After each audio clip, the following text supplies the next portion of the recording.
has an opportunity to spill out through these channels and come out into these flats, it deposits a lot of sediment, especially this time of year, early in the spring.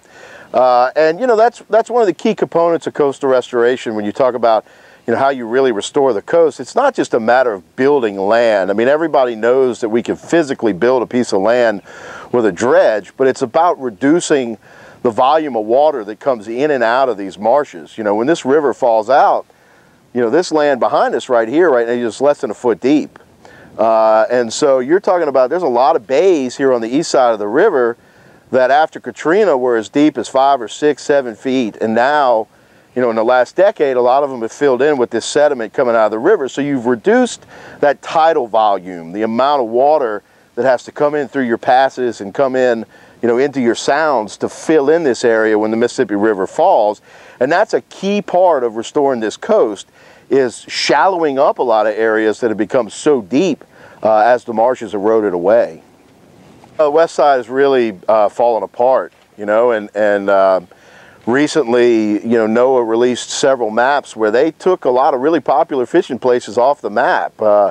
Hospital Bay, Yellow Cotton Bay, big chunks of Bay Adams just aren't there anymore. There's just not any habitat left over there.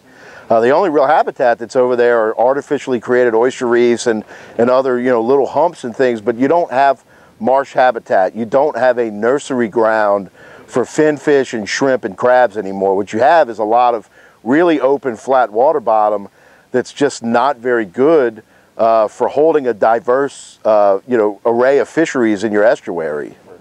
The benefit that you do have at Carnarvon is that it is, despite the fact that it was built to limit sediment coming into that system and really just control salinities, you still are getting a little bit of land building, believe it or not, in areas that are, you know, very close to the outfall of the diversion.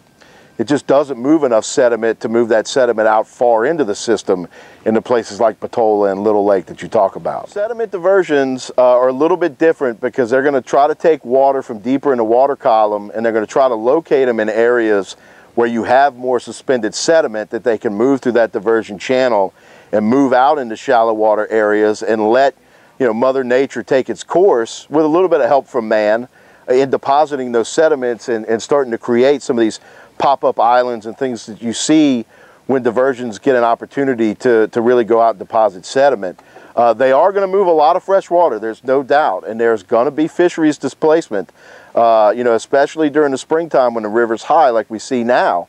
But ultimately, in terms of being able to impact the land on a large landscape, to be able to have a large sustainable impact on restoring the coast, you know, I think the scientific community almost completely agrees that that's the way to go in terms of having sustainable land building opportunities here in coastal Louisiana. Oh, I think you see it here. I think you see it at the Wax Lake Delta. I think you see it at the mouth of the Atchafalaya in areas where the sediment is allowed to come out and filter out into these shallow water bays and build land. You see the land popping up. There obviously is a difference in the fishery on the east side of the river than there is on the west side. Because you've got a lot more salinity on that side because you don't have this connection with the river. But when the fresh water does fall out, when the salt water does start moving its way back in and this area becomes much more brackish, there are redfish and speckled trout that come up into these cuts and into these bays. And we caught redfish and speckled trout yesterday in areas that, as the crow flies, are only a few miles north of here. So there is some temporary displacement of finfish.